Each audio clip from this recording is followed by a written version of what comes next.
Bonjour, avec moi Johan Ubeck, que les amis de Michel Midi ont déjà eu l'occasion d'entendre à l'occasion de la présentation du livre L'homme, un loup pour l'homme, les fondements scientifiques de la solidarité, dont il est le co-auteur avec Dirk van Dupen, le docteur qui vient malheureusement de nous quitter. Et Johan a toute une carrière de chercheur. Et je pense que c'était vraiment la bonne personne pour permettre de s'y retrouver. Il y a vraiment beaucoup de confusion, beaucoup de thèses qui circulent, beaucoup de rumeurs, d'accusations.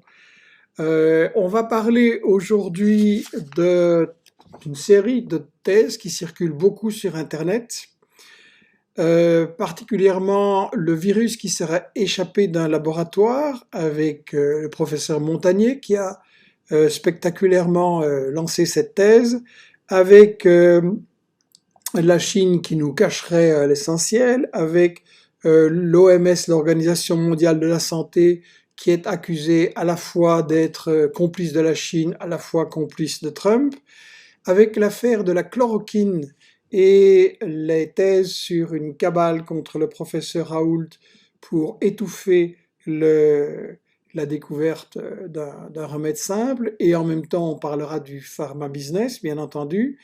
On aura aussi la thèse de Bill Gates qui était au courant, donc peut-être qu'il a provoqué des choses, ou il en profite, ou quel est exactement le travail de sa fondation et de ses vaccins. La thèse aussi que toute cette crise du corona, c'est bidon, c'est un bluff, c'est en fait pour provoquer une crise économique qui avantagerait certains, et là il y a différentes thèses sur les responsables, et on va essayer, bon, vous allez me dire, mais moi je suis pas scientifique, comment est-ce que je pourrais m'y retrouver parmi tout ça, comment est-ce que je peux en avoir le cœur net, est-ce qu'il faut faire confiance, ou est-ce qu'il y a quand même des critères? Ben c'est ça justement, Johan, c'est la première question que je vais te poser. Moi, je suis pas scientifique, je suis pas chercheur, j'ai pas la prétention de savoir ces choses-là. Comment est-ce que je peux me faire quand même une idée de thèses qui sont vraisemblables, qui sont prouvées, ou des thèses dont il faut se méfier? Est-ce qu'on a des manières de sentir un peu ça, de repérer un peu ça? Oui, il y a des, comment dirais-je, des conditions épistémologiques, comme nous disons, la manière dont nous approchons un problème. Euh, la première chose qu'il faut faire, c'est ne pas surestimer soi-même. Mhm. Et je crois qu'avec ce que vous avez dit sur M. Montagnier ou sur M. Raoult et Trump certainement et d'autres, c'est leur grand problème. Ils se croient euh, beaucoup plus que, disons, la communauté scientifique. C'est l'idée romantique d'être le chercheur méconnu qui va révolutionner le monde. Mhm. Quand on voit les vrais chercheurs, et je pense en premier lieu à Newton, Newton a toujours dit qu'il pouvait regarder un peu plus loin parce qu'il était sur les épaules des géants. Mhm. Ça veut dire que tout ce qu'il a fait, c'est regarder un peu plus loin. Exactement ce que Einstein a dit aussi. Mhm. Il disait, c'est comme être dans une montagne, on monte un tout petit peu et on va un peu plus loin, mais tout ce qui a été fait avant est naturellement la base sur laquelle on doit se fonder. Mhm. Et l'idée qu'on peut changer un paradigme d'un jour à l'autre, c'est quelque chose qui ne tient pas la route. La science, c'est un travail en commun. Mhm. Et d'ailleurs, pour donner un exemple, s'il y a une publication de M. Raoult qui est énormément utilisée, eh bien, M. Raoult est, je crois, un des 30 ou des 40 auteurs qui ont publié ce papier. C'est Mhm. pas lui seul, d'accord? C'est toute une équipe, et des équipes pas seulement à Marseille, mais dans le monde entier qui se sont mis ensemble pour analyser quelque chose. Bien.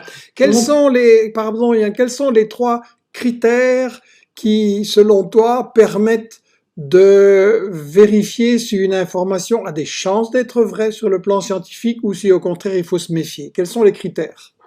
le critère, c'est qu'il doit y avoir plusieurs manières de le voir. Mhm. Pas seulement une manière ou seulement un article, plusieurs articles Mhm. qui ou bien confirment ou bien infirment ce qui se dit. S'il y a un article qui confirme et 25 articles qui infirment, il y a beaucoup de chances que ce qui est confirmé n'est pas exact. Mhm. C'est comme ça que marche la science. Et c'est pour ça qu'il y a les revues par les pairs. Hein. Quand on introduit un article, il y a au moins 5 ou 6 personnes qui l'ont lu dans le laboratoire où on travaille, et puis il y a 2 ou 3 personnes qui ont regardé ça en dehors du laboratoire. Ce que Et tu dis là pour la science, c'est pas tout à fait la même chose que ce qu'on peut dire sur l'économie ou la politique, parce que en économie ou en politique, il y a des gens qui vont totalement à contre-courant, ils sont un contre 25, et finalement, on découvre un jour que c'est eux qui avaient raison. Donc en science, il faut être plus prudent. mais en science, il faut être plus prudent parce que quand on parle de politique et de l'économie, il y a toujours l'aspect humain aléatoire, imprévu, qui joue un rôle. En Mhm. science, exactement, on essaye de faire le contraire, d'essayer d'éliminer le plus possible. C'est pas toujours possible, hein, mais donc le plus possible les aléatoires pour voir l'essentiel. Mhm. Et pour cela, on ne peut pas le faire tout seul. D'ailleurs, D'accord. en économie, c'est pas une personne. Quand on pense aux grands économistes, c'est pas une personne qui a disons, émis une nouvelle théorie, c'est à partir de théories anciennes que ça s'est fait. Oui. Smith a utilisé ce qui se passait avant lui, Marx l'a fait de la même façon, Hayek et Friedman ont fait de la même chose. Donc, il n'y a pas le Saint-Esprit qui tout à coup leur a dit c'est comme ça. C'est simplement se baser sur l'expérience des autres qu'on peut avancer. Et c'est alors, et ça c'est plus difficile, la réalité qui va dire si une hypothèse est exacte ou non. Mhm. Et ça peut parfois durer longtemps, mais en fin de compte, on arrivera quand même à ou bien infirmer un paradigme, ce qu'on appelle un paradigme scientifique, ou bien le confirmer. Bien. Alors, on va directement commencer avec des extraits vidéo de la fameuse interview du professeur Montagnier affirmant que le laboratoire le virus corona, le Covid-19, a été fabriqué en laboratoire en Chine et on va voir les journalistes français qui l'interviewent. Signalez-moi s'il y aurait un problème de son, mais à la répétition tout marchait bien, donc je vous passe la vidéo et on se retrouve dans une minute. D'accord. Vous avez le son là? Le public a le son. Ah, d'accord. Enfin, Et j'ai vu oui, et j'ai vu dès votre que internet. Et nous revenons avec l'actualité du Covid-19 et nous sommes avec le professeur Luc Montagnier. Bonjour. Bonjour. Et merci d'être avec nous. Faut-il le rappeler, vous êtes prix Nobel de médecine et c'est vous qui êtes à l'origine de la découverte du VIH. Alors, nous C'est-à-dire sommes que- arrivés à la conclusion qu'effectivement, il y avait eu une manipulation au sujet de ce virus. C'est-à-dire Eh bien, qu'une partie, je ne dis pas le total, n'est-ce pas, mais il y a un modèle qui est évidemment le virus classique, et là, c'était un modèle surtout venant de la chauve-souris, mais à ce modèle, on a par-dessus ajouté des séquences, notamment du VIH, le virus du sida. Mais quand vous dites on a ajouté, qui a ajouté? Ah, moi, je ne sais pas. Et c'est pas naturel, c'est ce que vous voulez dire? Non, ce n'est pas naturel. C'était un travail de professionnel, un travail de biologiste moléculaire, une volonté d'étouffement, si vous voulez. Les travaux, nous ne sommes pas les premiers.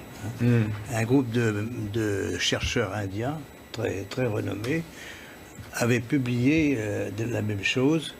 On les aura forcés à rétracter. Ce que vous annoncez est énorme, c'est une bombe nucléaire, si je puis dire. Mais je voudrais, pour bien être sûr d'avoir compris, cette trace de VIH ne peut pas résulter d'un croisement naturel, enfin, ou d'un croisement, en tout cas, entre espèces animales et humaines. Ça ne peut être que la main de quelqu'un d'autre, la main d'un homme. Absolument. voilà, Johan, ces images sont devenues, pardonnez-moi le mauvais jeu de mots, sont devenues virales. La planète entière en parle, en tout cas la planète francophone. Quelles sont tes réactions par rapport à cette interview du professeur Montagnier? Eh bien, je suis allé directement aux sources.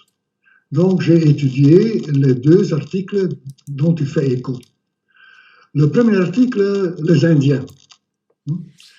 J'ai regardé ça de plus près, et en fait, il faut comparer cela à ceci. Si vous pouvez toujours trouver le mot voiture ou le mot peigne dans la recherche du monde perdu de Marcel Proust. La quantité de données sur l'archivé, c'est 1,5 million de données dans la banque de données. La chance de trouver 6 lettres qui sont très voisins ou qui sont les mêmes parmi ces 1,5 millions, parce qu'il faut multiplier ce 1,5 million encore par 10 000, 20 000 jusqu'à 100 000, les chances sont 100% que vous le trouvez. Moi, j'ai fait l'essai. J'ai pris 6 lettres ou 7 lettres de roman de James Joyce. J'ai demandé au même programme qu'ils ont utilisé pour savoir si ces lettres se trouvaient dans le même ordre dans la banque de données archivée. Je les ai trouvées. Donc, ça ne veut rien dire, en fait. Statistiquement, tout peut arriver. Ce n'est pas un critère sérieux. Ce qui est encore a fortiori pour le second article, où il ne regarde pas les protéines, donc il y a 20 acides aminés, mais je regarde l'ADN où il n'y a que 4 lettres. Et donc là, j'ai fait le même essai et j'ai trouvé 17 lettres qui se suivent simplement en faisant l'archivé. En plus, dans l'article, il montre que dans chacun des soi-disant insertions d'archivés, il trouve dans ce qui a été inséré ou bien des hiatus, des délétions ou bien des insertions. Alors, si on change une lettre dans le codon, dans le code génétique, ça change de tout l'expression de la protéine qui est codée par ce gène. Ça veut dire que s'il y a une lettre qui manque ou une lettre qui est en plus, on a quelque chose de totalement différent. Alors, s'il y a les bricoleurs qui ont essayé d'introduire des protéines VIH dans le gène du Covid, ça va être vraiment des bricoleurs de toute mauvaise qualité parce qu'il n'y a aucun biologiste moléculaire qui va essayer de faire des choses comme ça. Donc, c'est ridicule de penser que ça a été fait. C'est simplement une question de statistique de nouveau. D'accord. Mais l'interview là qu'on vient de voir commence par vous êtes prix Nobel de la paix. Sous-entendu, c'est l'argument d'autorité. Donc, on doit croire ce que vous dites. Ça, c'est pas un argument, vous. Non, l'argument n'est jamais valable.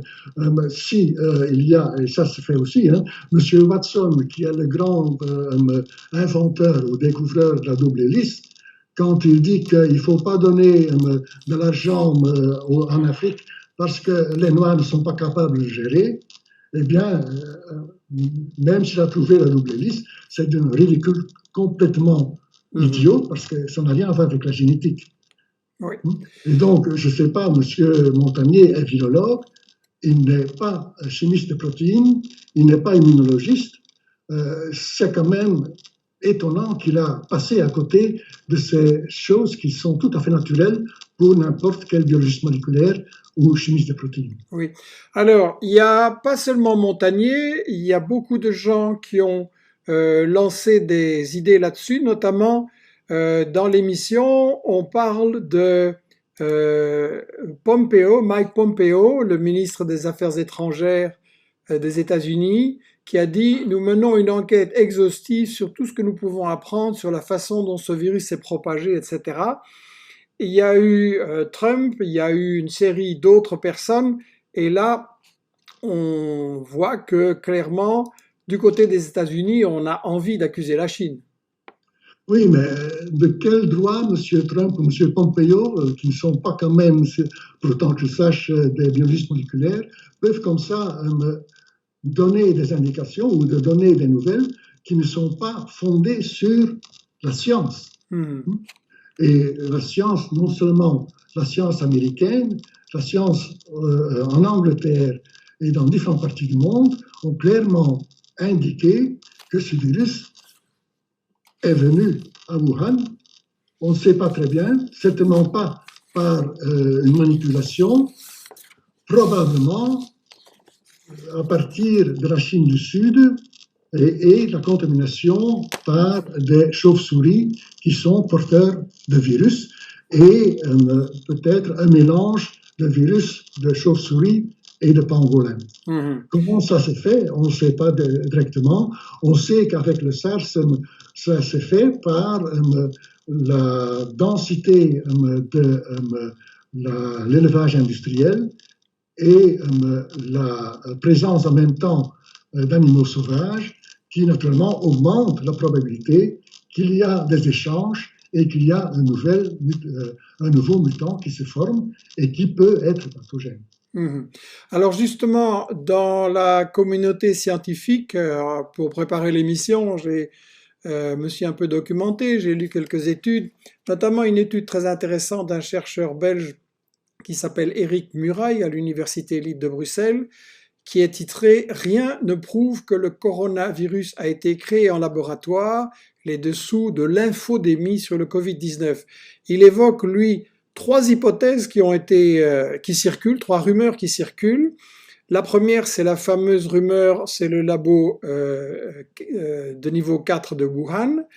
Il dit que les sources, ce ne sont pas des scientifiques au départ, mais des journalistes, un ancien agent du renseignement et un prof de droit international pour les interventions internationales des États-Unis, Francis Boyle. Donc, il accuse les Chinois, et là, on voit un intérêt politique clair. Une deuxième version, on dit que le virus aurait été introduit par les Juifs pour provoquer l'effondrement des marchés et s'enrichir en réalisant des dénis d'initiés. Et une troisième version a accusé l'Institut Pasteur à Paris.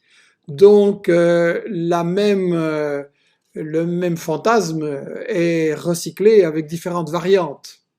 Exactement, donc c'est des fantasmes, c'est pas la réalité. Ce qui est réel, c'est que la densité des élevages industriels, la densité de la population dans une même région où en plus, dû à la déforestation, il y a les animaux sauvages qui doivent se déplacer, que ça augmente la chance qu'il y ait un nouveau micro-organisme qui se fait jour et qui peut infecter alors l'humain. Voilà. Ça, c'est la réalité. Mais sinon, il n'y a aucune raison pour l'instant, aucune preuve que cela a été fait d'une manière voulue. C'est simplement le système qui permet, et notre système démographique et industriel, qui permet ces échanges-là. Il y a pas mal d'études qui ont été faites dans le monde, surtout là récemment, évidemment, avec l'urgence, par la Chine et par d'autres chercheurs, indiquant que, effectivement, c'est probablement une source animale. Oui. Comme ça a été pour le premier coronavirus, le SARS, comme ça a été pour le MERS en Arabie Saoudite, et comme ça a existé depuis le début de l'agriculture. Tous les pathogènes principaux de l'homme sont venus de l'habitation contiguë entre les animaux domestiques et l'Homo sapiens. La proximité, oui, le fait que, du fait de la destruction des forêts, les êtres humains entrent plus en contact avec des animaux qui, de toute façon, portent ces virus à l'état normal et éventuellement n'en souffrent pas eux-mêmes et le transmettent. Donc, ça veut dire que quand on a un virus, évidemment, aussi grave que celui-là, il ne faut pas chercher midi à 14h et il faut chercher les recherches qui ont déjà été faites et qui prouvent, on va dire à 99%, qu'effectivement c'est une origine animale et que justement on a intérêt à bien la documenter pour pouvoir se protéger. Ce que nous scientifiques disons, il faut utiliser le rasoir d'Occam. Cela veut dire qu'il faut aller vers les explications les plus simples. et Mhm. puis voir si ça correspond et voir si on ne va pas modifier les explications plus simples vers des choses plus compliquées si ça ne se confine pas à la réalité. Bien. Parce que sur Internet, on trouve le contraire de ce que tu viens de dire. On trouve des gens qui disent, prouvez-nous que ça n'est pas arrivé. Donc, c'est très difficile, par exemple, de ne pas, de prouver qu'il n'existe pas une théière qui circule autour de la Terre comme c'est improuvable en fait. Donc, Oui, celui qui prétend ça, il devrait lui le prouver. oui, oui, oui. Surtout qu'il y a d'autres preuves plus simples qui Mhm. expliquent le phénomène. Donc pourquoi chercher midi à 14 heures, comme on dit, c'est une question de bon sens. Voilà. Ceci dit, il y a des labos dans le monde, et pas seulement en Chine, qui font des expériences sur des virus, généralement pour de la prévention. Un accident peut arriver, donc en soi, ce sont des choses possibles. Et est-ce qu'on peut dire un peu plus sur ces laboratoires? Que fait-on sur les virus dans ce genre de laboratoire?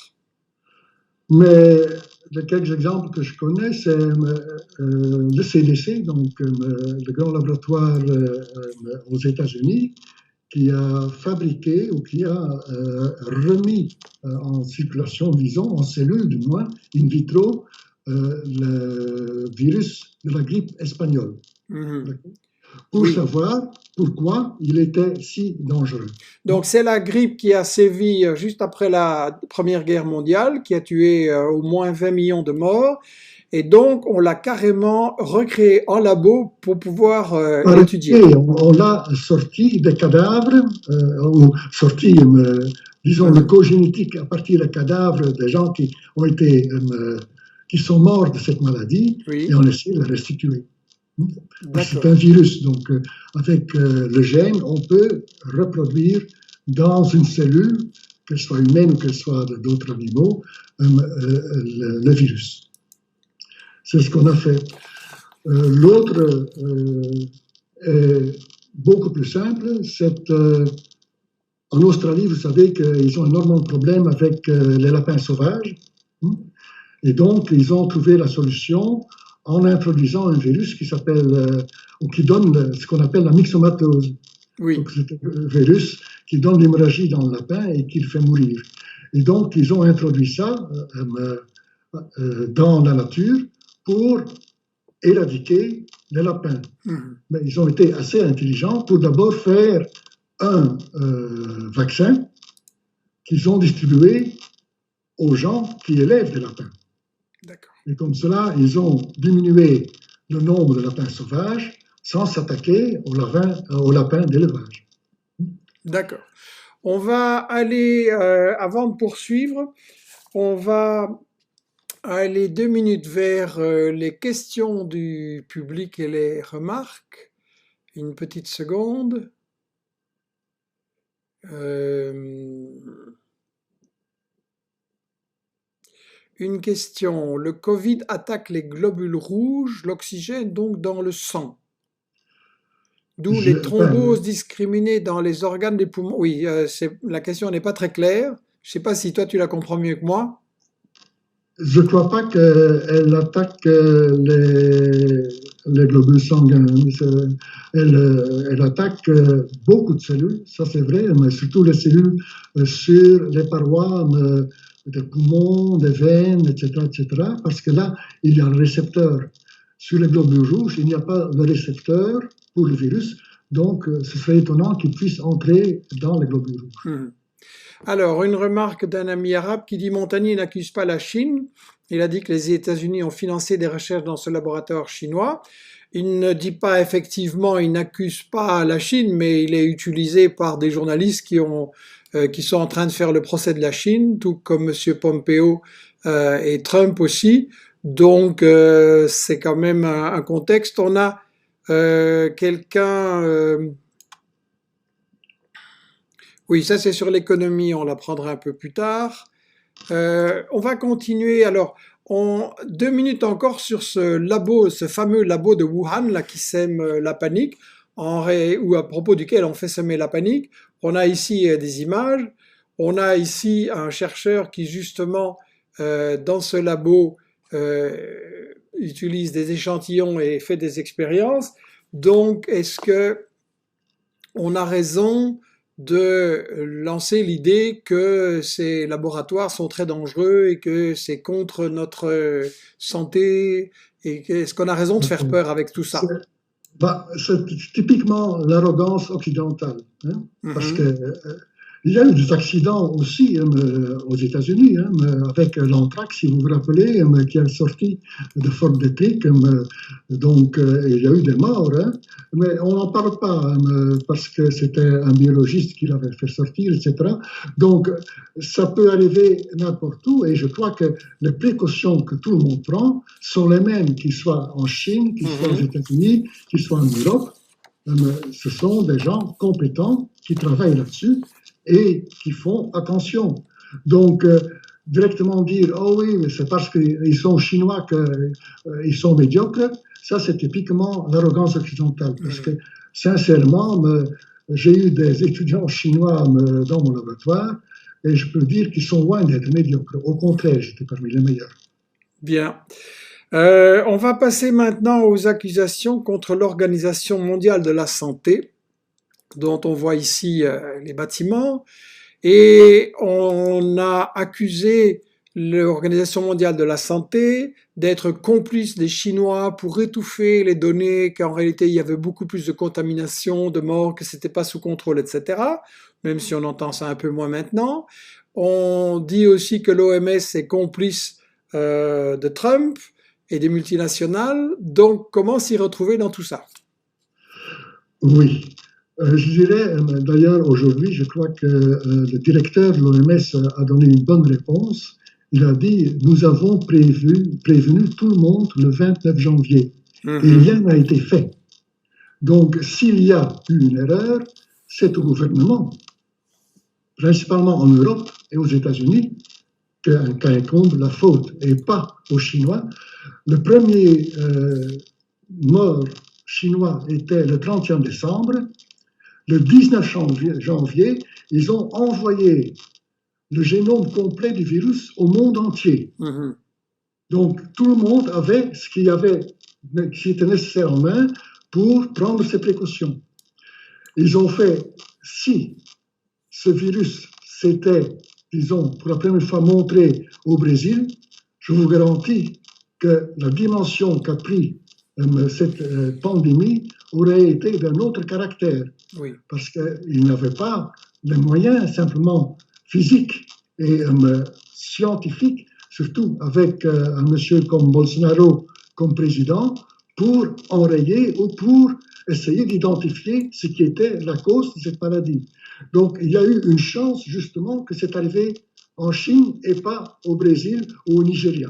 Oui, ou en Inde par exemple. Donc, aux Indes, s'il y a eu donc un défaut, c'est naturellement dans les pays occidentaux que, de nouveau, l'arrogance occidentale a dit « Oh oui, mais ça c'est pour les sous-développés, ça ne viendra pas chez nous ».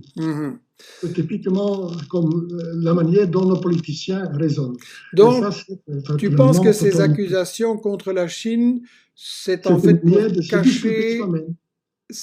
pour cacher la responsabilité de la France et des États-Unis, qui, d'après le directeur de l'OMS, ont dormi pendant 1 mois et demi à 2 mois.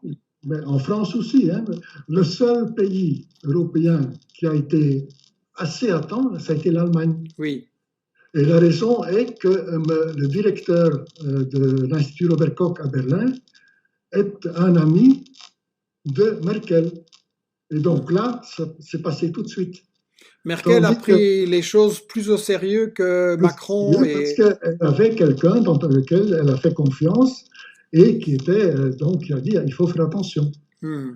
Dans les autres pays, naturellement, en Belgique, je le sais, dans le cabinet de Madame de Bloch, il n'y a aucun épidémiologiste. La plupart viennent des firmes pharmaceutiques.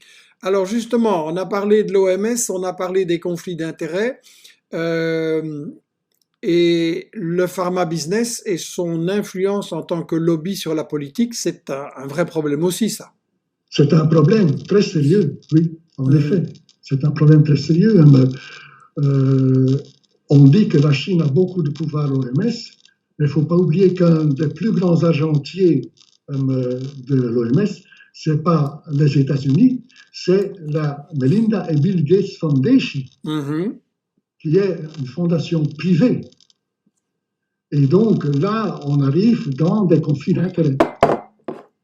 Oui. On va venir à Bill Gates dans un instant, mais pour l'OMS, on a des interventions. Monsieur Pilgrim, par exemple, ici, enfin c'est un pseudo, je suppose, qui nous dit quel crédit accorder à l'OMS quand on sait qu'elle a couvert les mensonges de la Chine sur le Covid-19.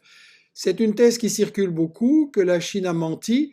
Monsieur Pilgrim, on aimerait que vous donniez vos preuves et que vous expliquiez les mensonges et un début de preuves, parce que ça c'est juste une accusation. Et beaucoup de scientifiques en Occident aussi, qui n'ont pas un intérêt politique pour ou contre, ont dit qu'effectivement le travail de la Chine avait été pas sans défaut, puisqu'au début il y a eu des erreurs qu'ils reconnaissent d'ailleurs, qu'ils ont pris en main, dont ils font un bilan, mais que globalement la politique de la Chine a été le modèle qu'on aurait dû suivre beaucoup plus en Europe. Donc il faut que vous prouviez vos assertions. On va en venir au professeur Raoult et à la chloroquine. Ça a été une polémique énorme, ça continue. On nous dit, voilà, Raoult, il a trouvé le remède bon marché et efficace, donc il faudrait appliquer partout, préventivement, massivement la chloroquine, et si on ne le veut pas, c'est que c'est un complot contre Raoult. Qu'en penses-tu? Donc là, on a deux erreurs que les scientifiques font souvent. Donc la surestimation de soi, je l'ai déjà expliqué. L'autre, c'est le biais de confirmation. Le biais de confirmation, ça veut dire que quand on a des résultats, on va toujours regarder du côté où ça correspond à nos hypothèses. Et donc, c'est beaucoup plus difficile. C'est un préjugé. De du côté où ça infilme. Donc, et ça, c'est quelque chose de normal, je dirais, c'est quelque chose de normal, ça m'est arrivé aussi. Donc, il faut y remédier.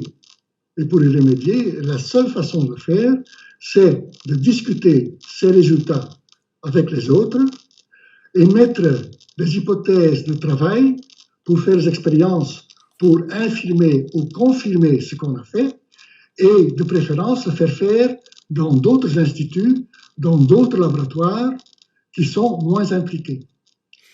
Et dans le cas des médicaments, le seul moyen de le faire, c'est ce qu'on appelle en double aveugle. Il n'y a pas d'autre moyen. Donc, M. Axel Kahn a très bien expliqué ce qui s'est passé avec M. Raoult. Je crois qu'il est de bonne foi, je ne veux pas l'attaquer, mais il a vu qu'il y avait des gens qui avaient la maladie et qui s'en sortaient, qui avaient reçu son médicament, donc l'hydroxychloroquine, et il s'est dit, oh, voilà, c'est le médicament miracle. En oubliant que dans les cas d'hospitalisation, il y a quand même 85% des malades qui ont été hospitalisés qui sortent indemnes de l'hôpital. Donc, si on ne tient pas compte de ça, on ne peut pas, avec 25 ou 26 malades, dire que c'est le médicament miracle. Il faut beaucoup plus de malades pour faire une distinction entre ceux qui guérissent spontanément et les autres qui guérissent par le médicament. Parlons des médicaments, justement. Quand un médicament veut arriver sur le marché, en Europe, aux États-Unis, ailleurs, on le soumet à des tests, il doit faire ses preuves, tout ça, ça prend pas mal de temps, en fait. Oui, malheureusement, ce n'est pas toujours si objectif que ça. Je vous conseille le livre de Ben Goldacre, Bad Pharma.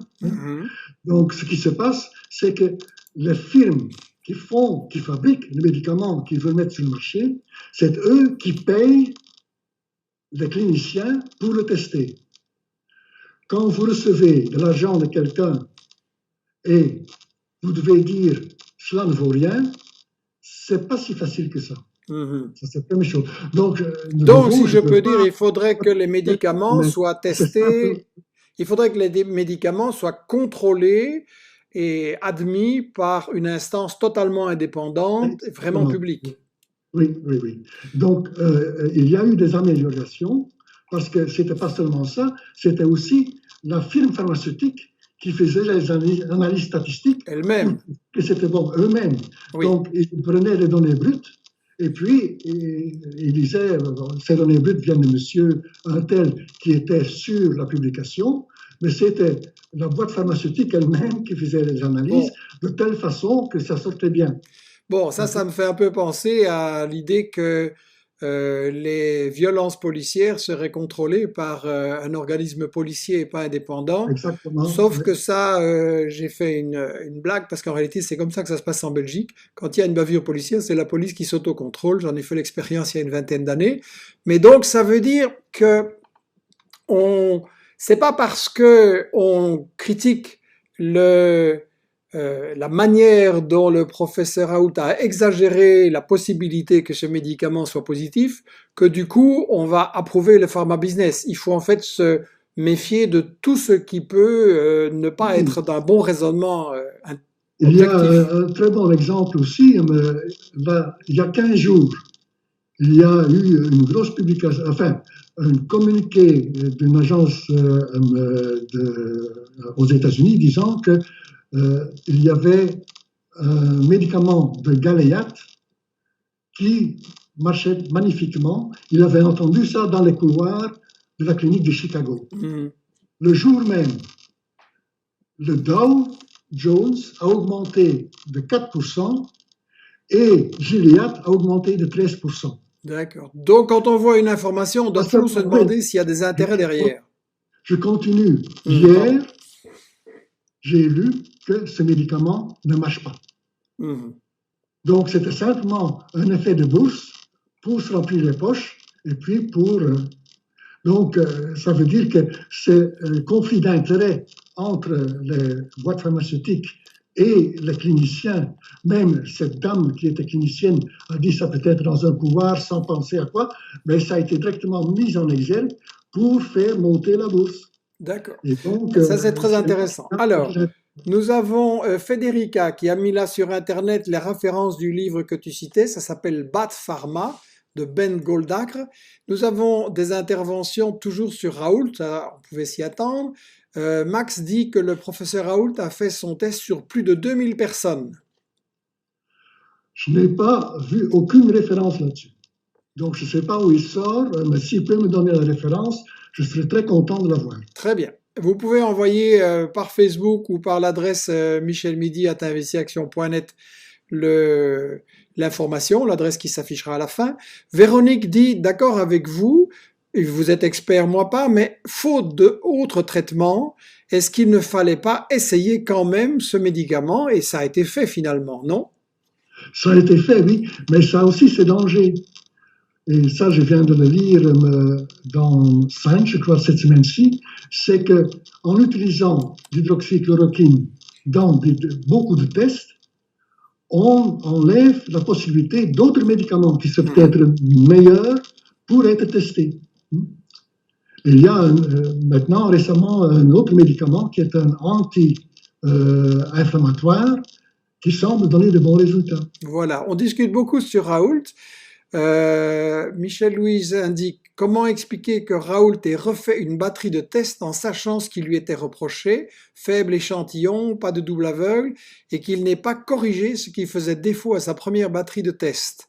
Et on a Philippe qui dit si les résultats d'un premier test sont probants, pourquoi attendons-nous avant de se retrouver avec 1300 morts par jour? Sauf que ce que Johan vient de montrer, c'est que les résultats n'étaient pas probants et qu'avec 26 personnes, on n'avait pas un test fiable prouvant que ça donnait mieux que quand les gens se guérissaient par eux-mêmes. Ben, il y a aujourd'hui, j'ai vu des tests qui ont été faits à Johns Hopkins à Baltimore avec la hydroxychloroquine et ils ont une mortalité de 42% avec le médicament et de 28% sans médicament. Donc, est-ce que ça veut dire que le médicament est mauvais? Non, peut-être pas, parce que c'est aussi une question de statistique. Mais en tout cas, on peut dire qu'il n'est pas bénéfique. Voilà. On va passer maintenant à Bill Gates, qui se retrouve aussi souvent dans les choses qui circulent sur Internet. Et ici, par exemple, j'ai trouvé sur un site généralement bien informé cette phrase que je montre à l'écran et que je vous lis ici. Dès début février, Gates savait comment évoluerait la pandémie, alors que les grands médias la comparaient à une simple grippe. D'où tenait-il l'information? Une question qui renvoie au rôle de sa fondation dans la recherche sur le coronavirus, peut-être aussi dans sa diffusion, vu ses diverses déclarations depuis 2007 sur les maladies pulmonaires qui pourraient se répandre sur le globe. Voilà. Du fait que Bill Gates a dit effectivement dans une conférence qui circulait beaucoup aux États-Unis, je pense, aujourd'hui le plus grand risque de catastrophe mondiale, ce n'est plus le nucléaire, c'est une pandémie. Est-ce que du coup ça le rend suspect d'avoir voulu profiter de ça et peut-être même de l'avoir provoqué? Ça, c'est aussi quelque chose qui circule sur le net. Ce que M. Gates a dit a déjà été écrit dans un livre il y a 8 ans. Donc, ce n'est pas M. Bill Gates qui l'a inventé. La possibilité d'une pandémie a été très bien expliquée par un chercheur américain qui disait que, vu les conditions que j'ai déjà mentionnées, sont exactement faites pour qu'il y ait une nouvelle pandémie qui se forme. Donc, M. Bill Gates n'a rien inventé, c'était déjà connu beaucoup avant, et les épidémiologues et les infectiologues le savaient. D'ailleurs, Bush Junior a dit la même chose dans une conférence en 2006, lorsqu'il était au National Health Institute. Donc il ne faut pas être une lumière pour savoir que ça allait arriver. Oui. D'accord. N'empêche que Bill Gates est critiqué parce qu'avec sa fondation Bill et Melinda Gates, il est assez influent, il essaye d'influencer les pays d'Afrique, d'Asie, etc., par rapport justement aux vaccins. Et le fait que Bill Gates était au courant, est-ce que du coup, c'est quelqu'un qui est fiable? Mais Bill Gates était au courant. Pourquoi? Parce que je dis, tout le monde est au courant. Et le 29 janvier, déjà, l'OMS avait émis le danger. Donc, Bill Gates, ou la fondation Bill Gates, a un fort financement au sein de l'OMS. Et donc, probablement qu'il a été un des premiers aussi à être informé de ce que l'OMS disait. Ça ne veut pas dire que c'était le premier, parce que l'OMS l'a dit aux autres responsables politiques également, qui n'ont pas écouté. Mais est-ce que la politique de Bill Gates est bonne pour les pays africains? Le problème avec Bill Gates, c'est que naturellement, lui, pourquoi est-ce qu'il a fait cette fondation? Parce qu'il a eu un problème énorme de réputation au moment où est sorti le fait qu'il faisait des évasions fiscales énormes aux États-Unis. Donc cela a fait un boom énorme et ça a diminué son commerce très fortement. Alors pour s'en sortir, il a fait une fondation pour dire voilà, je suis philanthrope. Oui. Et c'est comme ça que ça a commencé. Mais naturellement, maintenant il va montrer que ça a des résultats. Et donc il va essayer de montrer que ces vaccins, et entre autres, il a poussé un vaccin anti-malarique qui est loin d'être efficace et qui est loin d'être bon, mais il pousse pour le faire utiliser en Afrique. Parce que comme ça, on parle de M. Bill Gates comme philanthrope. Il a une complicité avec le pharma business des États-Unis? Eh bien, certainement, puisque ce vaccin, c'est GSK, hein, c'est donc GSK qui les fabrique. Je rappelle qu'il y a un bon... Pardon, je rappelle qu'il y a un bon livre paru chez Actes Sud, je pense que l'auteur s'appelle Astruc, et qui qui décrit Bill Gates, la fausse générosité. J'en mettrai les références tout à l'heure sur Facebook. Bien, venons-en à cette autre thèse que, en fait, toute cette crise du corona serait un grand bluff, un truc pour, en fait, provoquer une crise économique. Et là, on a aussi plusieurs versions. Une version, c'est que la finance voudrait en profiter pour, de toute façon, la crise allait arriver économiquement, ce qu'Éric Toussaint a dit il y a quelques jours aussi dans Michel Midi, et que donc ils voulaient la provoquer eux-mêmes afin de faire des profits, afin aussi de museler la contestation, d'imposer un état d'urgence. Il y a aussi la version que c'est fait pour contrôler la population par le traçage, Big Brother, etc. Est-ce que cette crise Corona est un bluff ou est-ce qu'il faut la prendre au sérieux? Non, c'est une réalité, c'est une crise. Mais comme disent les Chinois, à chaque crise, il y a une opportunité. Et c'est là que les grandes firmes interviennent. Quand on voit Google et Facebook qui veulent faire le traçage, c'est pas pour essayer de diminuer le coronavirus, c'est simplement pour augmenter le nombre de données qu'ils peuvent avoir sur les personnes. Oui. D'accord? Donc c'est une opportunité. Il faut voir ça comme cela. Les grands bénéficiaires seront des investissements des grands fonds comme BlackRock et les autres.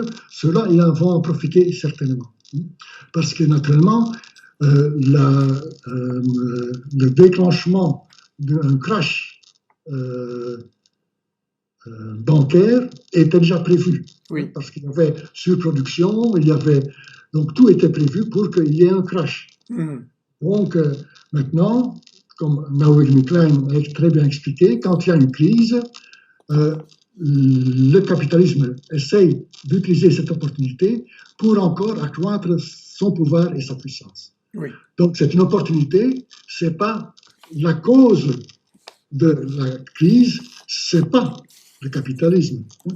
Donc c'est simplement le système dans lequel nous vivons avec les conditions que j'ai indiquées. Mais l'opportunité pour en profiter, certainement, le système va en profiter. Ça, c'est certain. Ou certains du système. Voilà. D'ailleurs, ça se voit déjà. En Belgique, on préfère que l'économie marche de nouveau avant que les gens puissent se voir en tant qu'amis ou en tant que famille. Simplement parce que c'est l'argent qui compte d'abord et puis le restant. Oui, on va parler prochainement du déconfinement qui est lancé alors qu'on n'a pas du tout fourni les masques et les tests comme dans les pays. Donc il y a un très très grand danger avec le déconfinement désorganisé comme il se fait là en Belgique et en France. Pour clôturer sur le point du phénomène du complotisme, j'indique ici à l'écran un article que j'ai rédigé en 2016, Complotiste, moi, qui analyse sous les différents aspects, premièrement, les complots, est-ce que ça existe, oui ou non? Deuxièmement, est-ce que le complotisme permet de comprendre le monde, je veux dire la société et l'économie? Troisièmement, pourquoi est-ce que certains parlent tant de théorie du complot? Et quatrièmement, est-ce que les médias font le jeu du complotisme? L'article de Éric Muraille que j'ai cité disait aussi que, je cite, il y a une augmentation du phénomène complotiste maintenant, et lui, il explique ça par le fait qu'on a de plus en plus de connaissances scientifiques, donc paradoxalement, il y a de plus en plus d'ignorance qui augmente, que les étudiants, on les emploie beaucoup plus à des profits immédiats qu'à la formation générale, et il dit aussi que il y a dans ce phénomène de la montée complotiste un besoin viscéral de se rassurer, de trouver une explication simple. Qu'est-ce que tu penses de ça? Mais certainement, il a raison pour dire que l'hyperspécialisation en sciences est une mauvaise chose. Parce qu'on ne va pas au fond. Par exemple, moi, quand j'ai commencé, j'ai appris la logique classique pour raisonner d'une manière correcte. Maintenant, ça ne s'apprend plus. L'épistémologie, ça ne s'apprend plus. Donc, on fait... L'épistémologie, pour ceux qui ne savent pas, c'est donc la science de la connaissance, l'analyse de comment la connaissance doit C'est procéder. ça, oui, c'est ça. Donc, ça ne se fait plus et donc on fait des faux raisonnements, des raisonnements qu'Aristote déjà a dit qu'ils ne sont pas corrects. Eh bien, on a oublié tout ça. Pourtant, Aristote, là, avait raison. Vous voyez? Donc, ça, c'est une chose. L'hyperspécialisation fait qu'on s'intéresse qu'à la petite partie dont on s'occupe et puis le restant, on ne regarde pas. Là aussi, donc, je crois qu'il y a dans le public, dû au fait que la science en tant que telle est très mal promue par des journalistes qui sont eux-mêmes, la plupart incompétents dans la science, fait que la rumeur passe facilement à travers des phrases ou à travers des interviews qui sont faites par des gens qui interviewent quelqu'un sur un sujet dont ils n'ont aucune notion. Ouais. Et donc, ça fait faire des erreurs, ça fait faire des mensonges, etc. Et donc là, le public qui devait être informé, en fait, est désinformé. Ouais. Et ça augmente naturellement la théorie du complot. Il y avait récemment sur une chaîne française, je ne sais plus laquelle, un débat intéressant en Skype entre 3 chroniqueurs scientifiques pour des journaux français qui disaient effectivement que c'était assez difficile de faire passer une attitude sérieuse vis-à-vis des recherches scientifiques dans le tourbillon et la confusion des médias. Le problème, c'est que tout le monde s'intitule expert maintenant et qu'il y a malheureusement beaucoup d'intérêt et de biais derrière tout ça. Pour conclure, quels sont les 3, nous en avons discuté en préparation, donc je crois que c'est important de clarifier quelles sont les choses auxquelles il faut faire attention quand on reçoit des infos ou des rumeurs scientifiques et comment les trier. Et tu me disais qu'il fallait faire attention aux biais, aux préjugés. Donc ça peut être les préjugés idéologiques, ça peut aussi être les intérêts cachés. Tu me disais qu'il fallait faire attention à des éléments qui peuvent être justes mais qui sont anecdotiques. Donc il faut distinguer le secondaire, le détail de ce qui est le principal dans une analyse. Et puis tu me disais qu'une corrélation n'est pas une causalité. Donc ça veut dire qu'avoir un lien avec n'est pas forcément la cause d'un phénomène. Est-ce qu'on peut mettre en garde justement? Par exemple avec le Covid. Donc c'était l'hypothèse que le Covid infectait une bactérie qui s'appelle Prévotel, Oui. Prévotella, et que c'est cette bactérie qui devient virulente et qui cause la maladie. Oui, moi j'ai lu ça, quelqu'un me l'a envoyé, je me suis dit, ah ça y est, on a trouvé, ça, c'est bien, on est content. Eh bien, donc, sur quelle base on a fondé cela? Parce que les tout petits enfants n'ont pas la maladie. Et les tout petits enfants n'ont pas de Prévotel non plus. C'est quelque chose, c'est une bactérie opportune qui vient avec l'âge et avec la dentition. D'accord? Et donc, on a dit, voilà, puisque eux, ils n'ont pas de Prévotel, c'est la Prévotel qui est la cause, par infection du virus sur la Prévotel, qui est la cause de la maladie.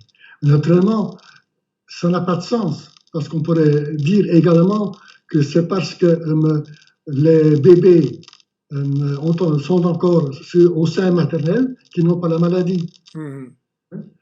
La Prévotel n'a rien à voir là-dedans. Voilà. Le Prévotel pourrait avoir quelque chose là-dedans si on prouvait qu'il y a un récepteur pour le virus sur la Prévotel. Il n'y a personne qui a inventé, qui a pour l'instant découvert ça, et ce serait très difficile parce que les ARN virus, c'est pas si simple pour entrer dans une bactérie. Ça peut être facile pour entrer dans une cellule de mammifère, mais dans une bactérie, c'est tout à fait différent. Les mécanismes sont totalement différents. Donc, à partir d'une corrélation qui est les petits-enfants n'ont pas la maladie, les petits-enfants n'ont pas la Prévotel, donc la Prévotel peut être la cause de la maladie. Ça, c'est ce qu'on appelle un mauvais syllogisme dont Aristote déjà a dit que 2 négatifs ne peuvent pas faire un positif. Voilà. C'est comme si on disait les canards ça flotte, le bois ça flotte, donc les canards sont en bois. Il n'y a pas de rapport entre les Voilà, deux, effectivement. exactement, oui. Donc, on a vraiment besoin ça devrait s'apprendre à l'école, un peu plus de logique, non? Normalement, ça devrait s'apprendre à l'école. Je suis tout à Mhm. fait d'accord. Bien. On a énormément de questions très intéressantes, mais on a déjà pris pratiquement 1 heure pour en parler, donc je crois qu'on va laisser chacun aller manger ou retourner à son boulot. Je vais continuer à répondre sur Facebook parce qu'il y a des choses très très intéressantes qui sont passées. Il y a des choses un peu délirantes aussi. Là, on nous lance vraiment des trucs n'importe quoi. Et c'est la preuve que cette émission était bien nécessaire. Johan, je te remercie énormément. Je pense que c'était extrêmement intéressant en ces temps de grande confusion et de grande inquiétude. Je voudrais dire une chose. Les entretiens de Michel Midi consacrés au coronavirus, on est à bientôt une vingtaine maintenant. Il y a déjà beaucoup de visions, beaucoup de commentaires. Je vais en faire un livre avec un petit complément, une synthèse sur le thème qu'est-ce que nous pouvons apprendre du coronavirus? Est-ce que finalement cette crise pourrait être salutaire pour l'homme et nous apprendre beaucoup de choses à changer dans notre société? C'est un gros boulot de faire les Michel Midi, investigation et un bouquin en même temps, donc on a besoin d'aide et par exemple, je lance un appel ici aux personnes qui pourraient nous aider à transcrire les interviews audio, les transcrire en un texte Word, les corriger un petit peu s'il y a moyen, et puis nous les envoyer. Ça nous fera gagner énormément de temps. Voilà. Demain, nous allons avoir un ami africain, Aziz Salmon Fall, qui va nous entretenir sur quel impact le corona en Afrique du point de vue santé, mais aussi du point de vue de la crise économique avec la récession qui s'annonce, quels vont être les problèmes par rapport à la pauvreté, la malnutrition et les problèmes de l'Afrique. Ce sera demain à midi. D'ici là, je vous souhaite de continuer à pouvoir vous former. On a ça, je vous montre ici, voilà les indications sur l'émission. Les autres invités de la semaine seront Selma Ben Khelifa sur la répression policière des jeunes jeudi et Michel Roland avec l'expérience de médecin du monde parmi les pauvres et les précaires ici mais aussi dans le sud. Voilà, vous pouvez continuer à vous former et partager. C'est vraiment le moment de la solidarité et de partager vos informations, vos lectures, vos coups de cœur pour justement se former. Vous pouvez aider Investigation à continuer et à développer son travail. On voit qu'on en a vraiment fort besoin.